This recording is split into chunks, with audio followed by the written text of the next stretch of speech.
가진 성경 구약 403쪽에 있습니다. 룻기 2장 1절부터 13절까지 한 절씩 교독하도록 하겠습니다. 룻기 2장 1절부터 13절까지 한 절씩 교독합니다. 제가 먼저 1절 말씀 읽겠습니다. 나오미의 남편 엘리멜렉의 친족으로 유력한 자가 있으니 그의 이름은 보아스더라.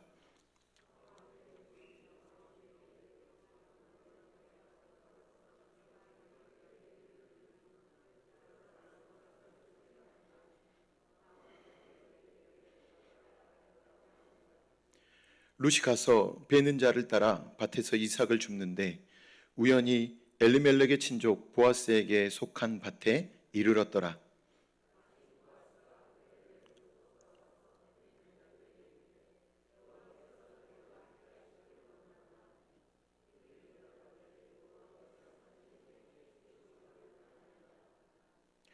보아스가 베는 자들을 거느린 사환에게 이르되 이는 누구의 소녀냐 하니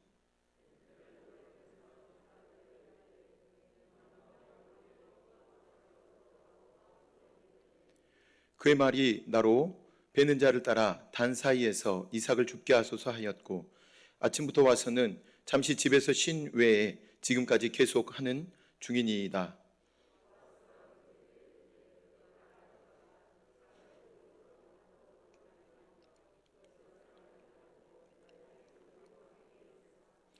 그들이 베는 밭을 보고 그들을 따르라.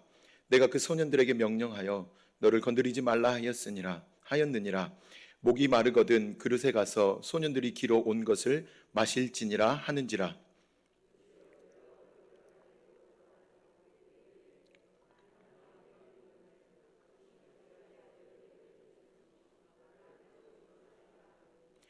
보아스가 그에게 대답하여 이르되 내 남편이 죽은 후로 내가 시어머니에게 행한 모든 것과 내 부모와 고국을 떠나 전에 알지 못하던 백성에게로 온 일이 내게 분명히 알려졌느니라.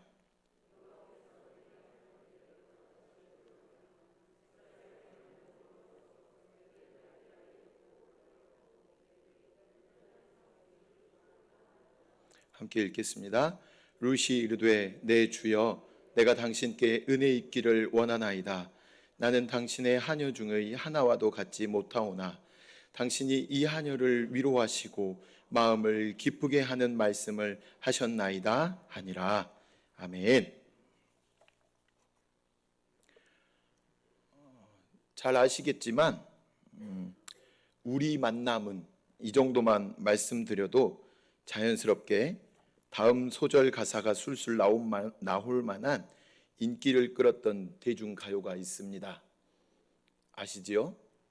네, 차마 부를 순 없지요? 네. 모르시겠습니까? 살짝만 알려드릴까요? 우리 이 정도만 해도 아시죠? 제가 워낙 노래를 못 불러서 죄송합니다. 그럼에도 불구하고 이 정도만 불러도 그래 그 곡 하실 겁니다. 모두들 잘 아시는 노사연이란 가수의 대표곡으로 손꼽히는 만남이라는 곡입니다. 한 소절 불렀는데 진짜 그 곡이야? 이렇게 모르시지는 않겠지요.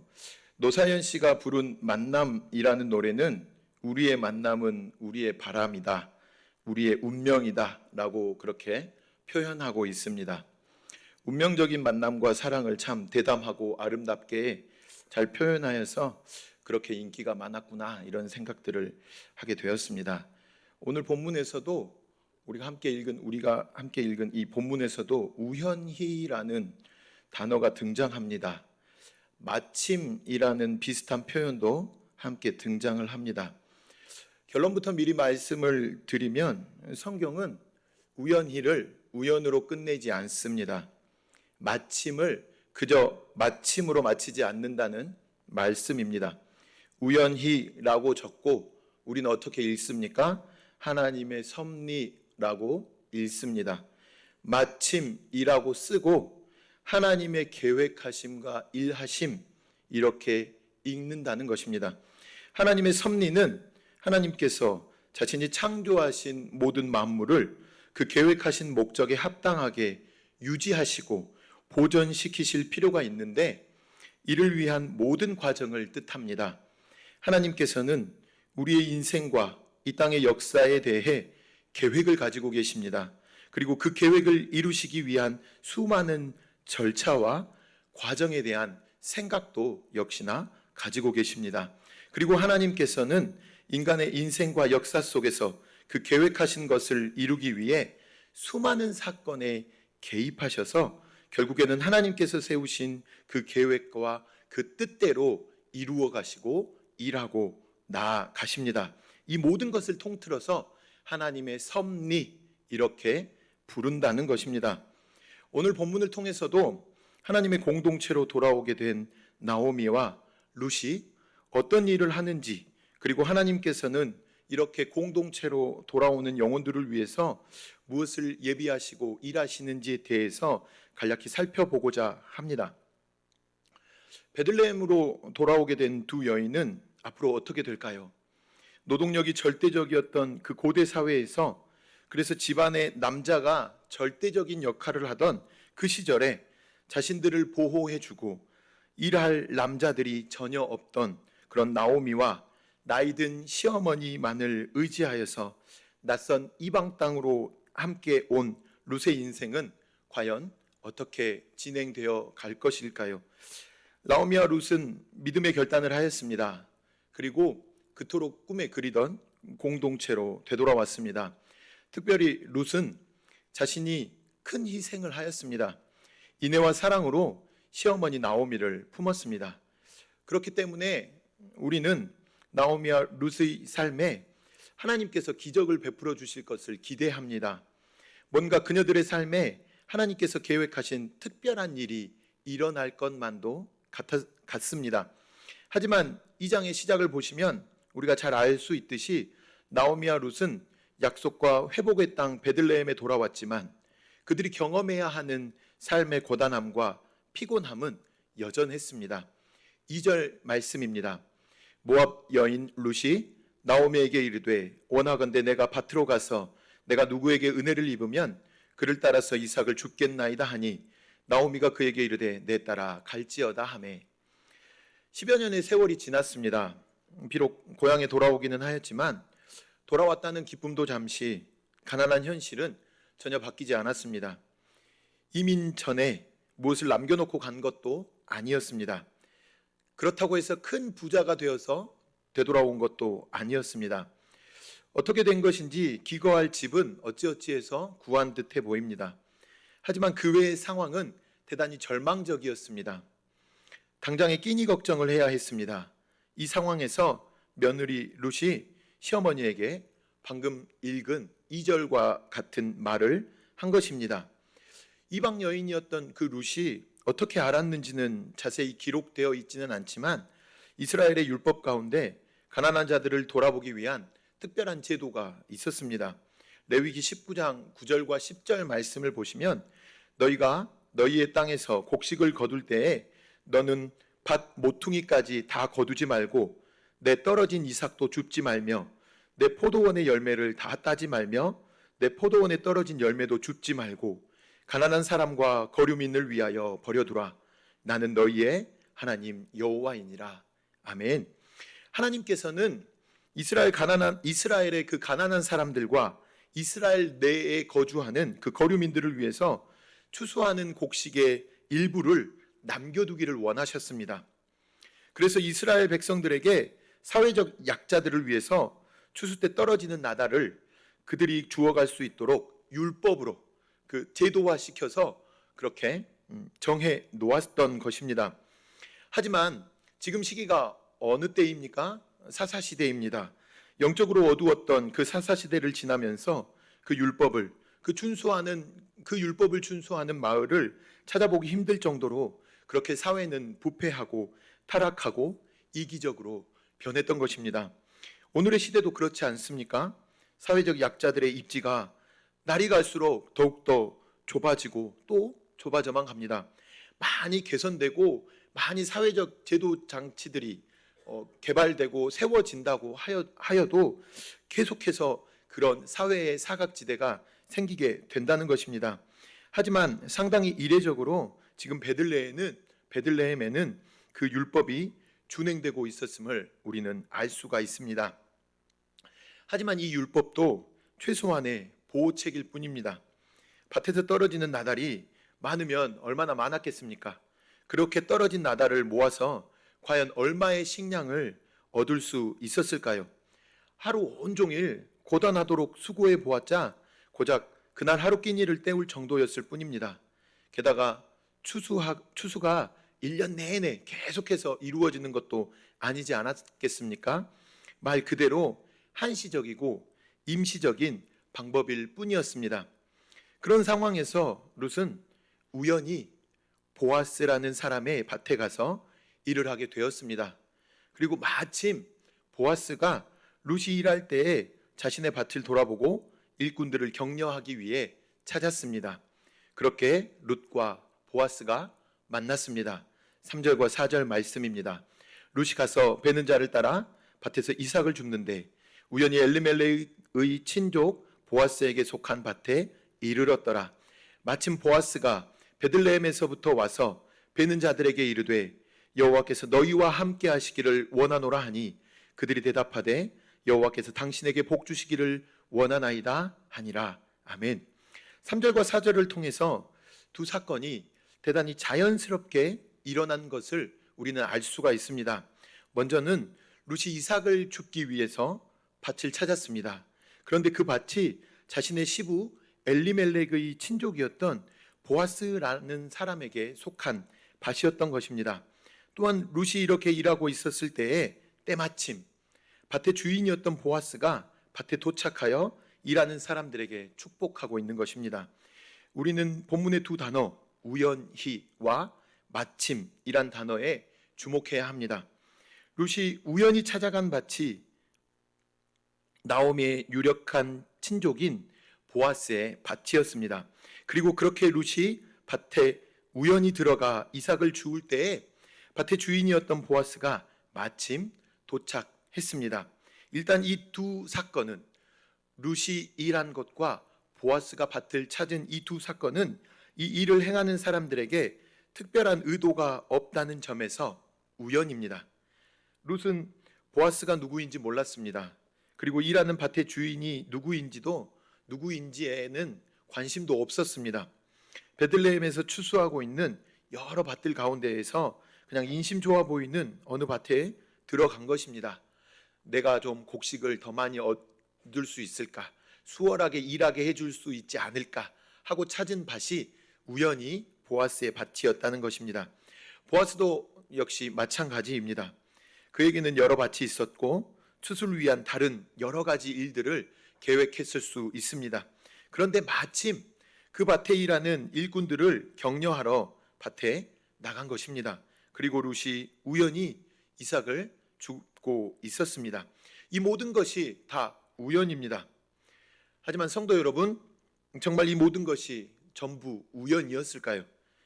과연 우리 인생은 이 우연과 마침 이것들 뿐일까요? 그저 우연히 때마침 이루어지는 것일까요? 아니면 세상의 말처럼 그저 운이 조금 좋았거나 그저 운이 조금 나빠서 그렇게 일들이 일어난 것이었을까요? 우리에게 우연처럼 보이는 일들의 실상은 그 사건들의 배후에서 일하시는 하나님의 계획과 그 계획을 이루시는 그분의 능력의 손에 의해 빚어지고 있음을 우리는 반드시 기억해야 합니다.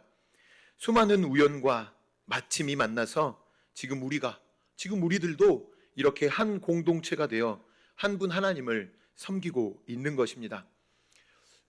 좀 속된 표현일 수도 있겠지만 생판남이었습니다. 전혀 알지도 못하는 생판남이었는데 아무런 상관도 없어 보이는 우리를 예수 그리스도께서 십자가 보혈로 하나님의 자녀 삼아 주셨습니다. 성령 하나님께서 한 공동체로, 한 교회 공동체로 묶어 주신 것입니다.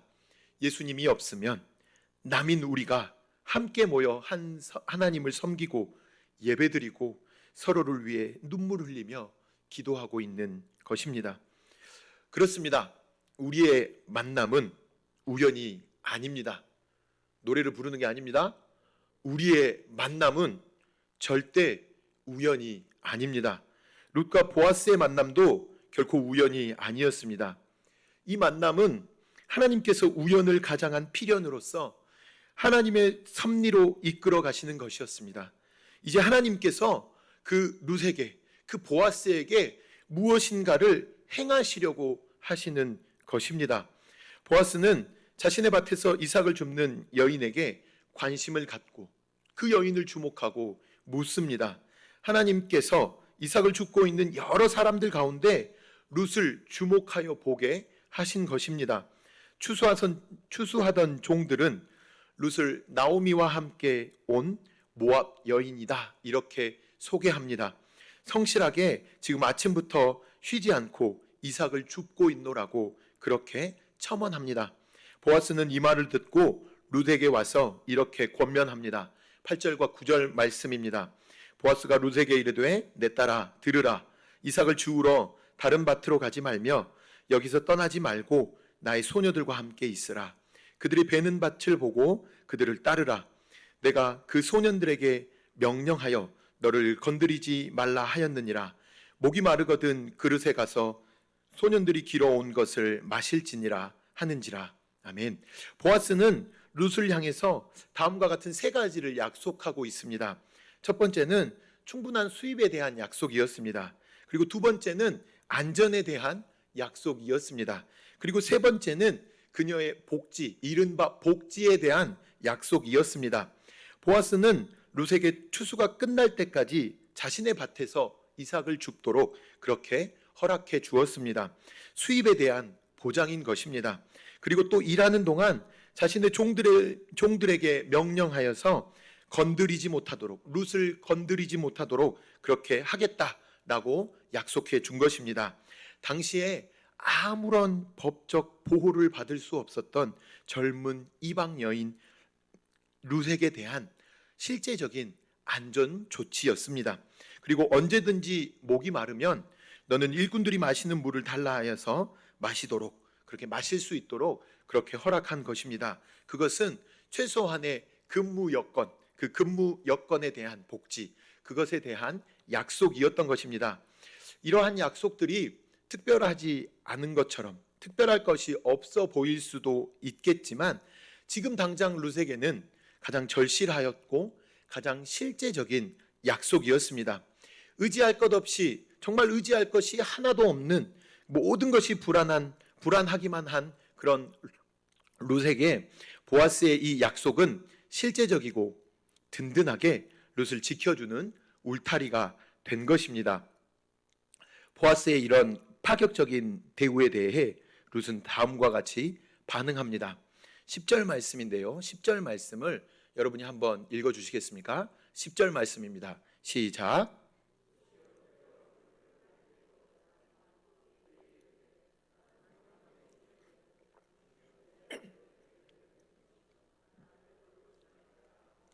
아멘. 감사합니다. 이는 나는 당신들이 혐오하는 이방 여인인데 당신은 그런 저에게 왜 이렇게 큰 은혜를 베풀어 주십니까? 왜 그렇게 큰 은혜를 베풀고 돌봐주시는 것입니까? 라고 룻이 반응하고 있는 것입니다. 이것은 룻이 느끼기에도 보아스의 배려가 상당히 좀 과했던, 그런 부담스러웠던 것이기 때문이었습니다. 이런 룻의 질문에 보아스는 다시 대답합니다. 11절 말씀입니다. 보아스가 그에게 대답하여 이르되 네 남편이 죽은 후로 내가 시어머니에게 행한 모든 것과 내 부모와 고국을 떠나 전에 알지 못하던 백성에게로 온 일이 내게 분명히 알려졌느니라. 아멘. 보아스는 지금 룻을 향한 자신의 선대에 대해서 이렇게 두 가지 이유로 분명하게 말하고 있습니다. 첫 번째로는 남편이 죽은 후에도 시어머니인 나오미를 룻이 얼마나 선대했는지, 얼마나 그에게 헤세드, 인애를 베풀었는지에 대해서 나 보아스가 분명히 들었다라고 밝히고 있는 것입니다. 두 번째로는 베들레헴으로 돌아가겠다는 그 시어머니를 돌보기 위해서 자신의 부모와 고국을 떠나 알지 못하는 백성에게로 온 그 나오미에 대한 룻의 사랑을 이 보아스가 분명하게 들었다라고 밝히고 있는 것입니다. 이 두 가지의 이유가 바로 룻을 향하여 보아스가 마땅히 선대하도록 하게 하였다는 것입니다. 아무도 주목하지 않았던 그 이방 여인인 룻은 텅 비어 그 어느 것으로도 채울 수 없었던 나오미를 자신이 할 수 있는 최선, 아니 그 이상의 햇새드로 그녀를 품어 안았습니다. 그리고 그런 그녀를 우리 여호와 하나님께서 주목하고 계셨던 것입니다. 그리고 그때에 하나님의 인애로우심, 하나님의 자비가 그녀를 꼭 끌어안았습니다. 사랑이 충만하신, 아니 사랑 그 자체이신 우리 여호와 하나님께서 나오미와 룻을 그분의 햇새드로 끌어안으시고 꽉 채워주신 것입니다. 누구를 통해서입니까? 누구를 통해서입니까? 네, 그렇습니다. 바로 보아스를 통해서입니다. 어떻게 행하셨습니까? 어떻게 행하셨을까요? 그렇습니다. 우리가 우연이라고 여기고 우리가 마침이라고 부르는 그 순간에서도, 그 순간 속에서도 하나님께서는 이 모든 것을 이루어 가시는 것입니다. 주께서 사랑하시는 성도 여러분, 주님의 사랑과 긍휼이 필요하십니까? 별로 필요 없으십니까? 주님의 질문을 다시 드리겠습니다. 주님의 사랑과 주님의 긍휼하심이 우리 공동체 안에, 우리 지체들에게, 우리 성도님들에게 필요하십니까? 감사합니다. 그렇다면 우리의 사랑과 긍휼이 필요한 그 영혼들을 향하여 우리가 먼저 나아가야 합니다. 요한일서 4장 19절로 21절은 다음과 같이 우리에게 말씀합니다. 우리가 사랑함은 그가 먼저 우리를 사랑하셨음이라.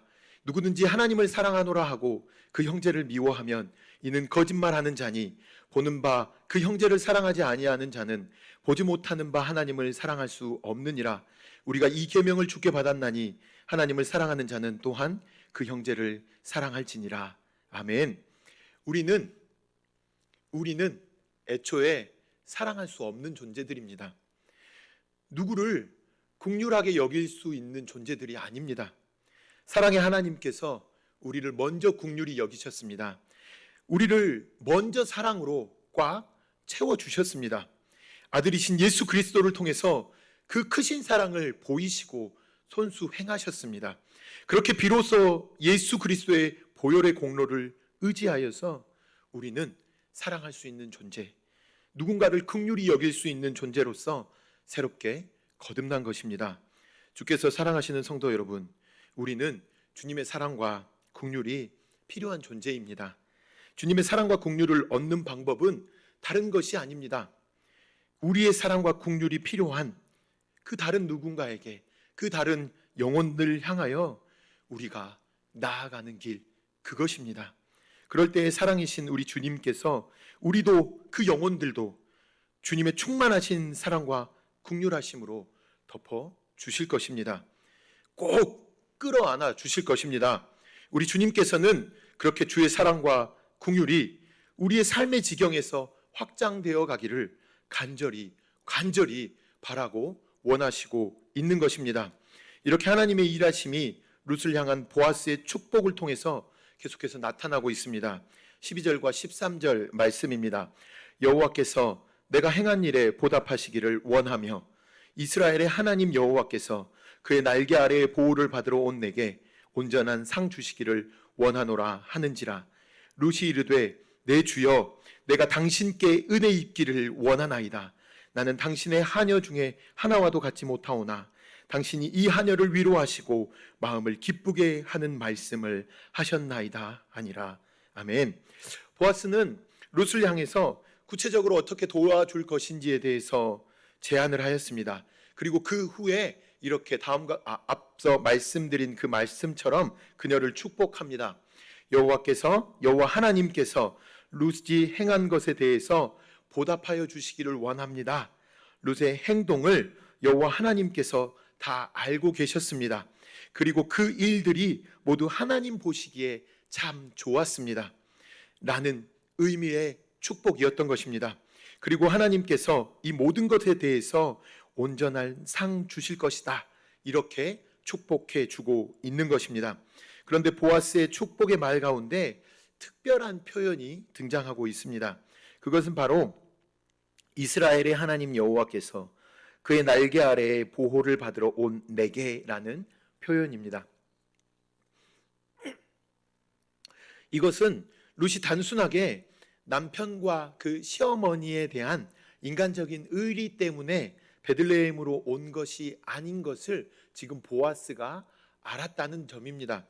진짜 이유는 아직까지 어디에도 표현되어 있지 않았던 룻의 신앙, 룻의 그 여호와 하나님을 향한 믿음 때문이다 라고 지금 보아스가 그렇게 룻을 표현하고 룻을 축복하고 있는 것입니다. 보아스는 룻이 이렇게까지 선택하고 행동할 수 있었던 것, 시어머니를 그렇게 인애로 품을 수 있었던 것은 다름 아닌 바로 그녀의 신앙, 여호와 하나님을 향한 믿음이 있었기 때문이다 라고 룻에게 표현하고 있는 것입니다. 비록 이방 여인이었지만 룻은 여호와 하나님을 바라고 믿었습니다. 그녀의 시어머니에게 헤세드를 행할 수 있었던 것, 바로 여호와 하나님을 바라는 그녀의 믿음 때문이었다는 것입니다. 그녀의 중심을 헤아리고 지금 보아스가 그녀를 향해서 여호와 하나님께서 너의 마음과 너의 믿음을 다 아신다. 그리고 너의 모든 행동을 다 아시고 또 보고 계신다. 그런 여호와 하나님께서 너에게 축복해 줄 것이다. 너에게 온전히 상 베풀어 주시기를 원한다. 너는 그런 여호와 하나님의 날개 아래에 보호를 받으러 왔지 않느냐? 너는 그런 믿음이 있지 않느냐? 그러니 은혜와 긍휼이 풍성하신 하나님께서 너를 은혜의 날개, 긍휼의 날개, 사랑의 날개로 품어 주실 것이다. 그러니 내가 평안하기를 원한다. 이렇게 보아스가 룻을 향해서 축복하고 있는 것입니다. 이런 보아스의 진심 어린 축복에 룻은 드디어 마음 문을 엽니다. 그리고 룻에게 향한 그 보아스의 축복을, 호의를 수용합니다. 룻은 이렇게 대답합니다. 나는 당신이 내게 행하는 그 모든 선대를 받겠습니다. 당신이 제공하겠다는 그 모든 것을 감사하게 받겠습니다. 그리고 특별히 당신이 저에게 하신 그 축복 너무나도 감사합니다. 이렇게 고백하고 있습니다. 오직 하나님과 자신만이 알고 있는 자신의 그 내면의 은밀한 그 이야기, 그 마음의 비밀들을, 그 마음의 응어리를 알아주고 그 마음을 위로하고 진심으로 축복해주는 보아스에게 룻은 마음을 열어 온전히 감사를 표하고 있는 것입니다.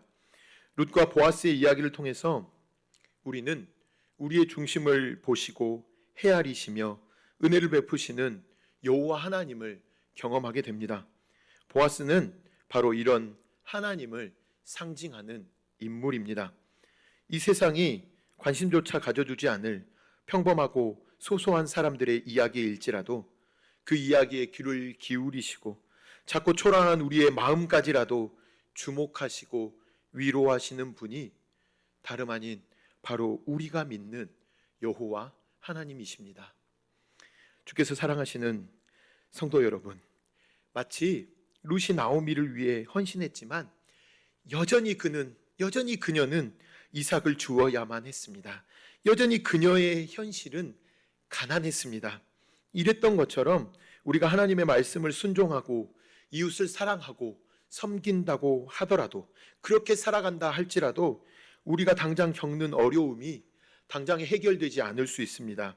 게다가 앞으로 우리가 알지 못하는, 우리가 곧 맞닥뜨리게 될 그 아픔과 고통이 더욱더 크고 간절하고 언제까지 그 고난을 겪어야 되고 인내해야 될지 모른다는 게, 그 두려움이 우리를 언제나 엄습합니다. 비록 이 땅에서 우리는 위로받지 못할 수도 있습니다. 아무도 우리의 수고와 헌신을 알아주지 않을 수도 있습니다. 하지만 하나님 앞에서 올바른 성도로서 그 믿음 변치 않고 그 삶을 붙들고 살아갔다면 하나님께서 주시는 위로는, 하나님께서 허락하시는 위로는 우리가 반드시 받을 줄 믿으시기 바랍니다. 하나님은 다 보고 계십니다. 하나님은 전부 기억하고 계십니다. 하나님은 결국에는 다 채워주실 것입니다. 베들레헴으로 돌아갔습니다. 그곳에 이 땅에 오신 하나님을 상징하는 유력자 보아스란 사람이 있었습니다. 그곳에는 우연과 마침 속에서 섭리하는, 일하시고 계시는 하나님이 계셨습니다. 그리고 하나님께서는 하나님을 믿는 룻의 믿음과 사랑과 헌신, 그리고 성도로서의 삶을 포기하지 않았던 그 모습을 보고 계셨다는 것을 말씀을 통해서 우리에게 선명하게 보여주셨습니다. 말씀을 정리하겠습니다. 주께서 사랑하시는 성도 여러분, 우리는 룻을 위로하는 보아스의 모습 속에서 우리를 위로하시는 여호와 하나님을 경험할 수 있습니다. 우리는 결코 이 땅에서 주려 죽지 않습니다. 그런 걱정 안 하셔도 됩니다. 여호와 하나님께서 우리를 보고 계시고 지키시고 계시기 때문입니다. 설령 우리가 이 땅에서 주려 죽는 상황을 맞닥뜨린다 할지라도, 그 상황 속에 처한다 할지라도 우리는 죽을 수 없습니다. 왜입니까? 앞서 말씀드린 대로 여호와 하나님께서 우리를 주목하고 계시기 때문입니다. 사랑하는 성도 여러분, 현재 고통 가운데 계십니까? 어려움을 겪고 계십니까? 의지할 것이 하나도 없는 그런 암울한 상황이십니까? 그것은 하나님께서, 우리의 아버지 되시는 하나님께서 우리에게 무언가를 가르치시기 위해서 그 상황을 잠시 우리에게 허락하신 것뿐입니다. 그래서 잠시 동안 우리를 그 상황 가운데 두신 것입니다. 이런 상황에서 우리가 그분이 내어주신 그 문제를 풀고 그분께서 허락하신 그 교훈, 하나님께서 우리가 배우고자, 우리에게 가르치시고자 하는 그것만을 배운다면 우리는 다시 회복되실 것입니다. 그러니 주께서 허락하신 그 소망 가운데 인내하시고 주님을 의지하시기를 바랍니다. 이것은 단순히 그저 긍정적인 마음을 가져라, 긍정적인 생각을 해라, 이런 뜻이 아닙니다. 그렇게 드리는 말씀이 아닙니다.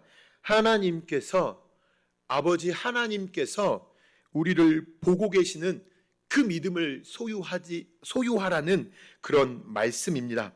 지금도 우리를 주목하시고 위로하시며 우연과 마침 속에서도 일하고 섭리하시는 여호와 하나님을 기대하시는 우리 모두가 되시기를 간절히 소망합니다. 함께 찬송가 379장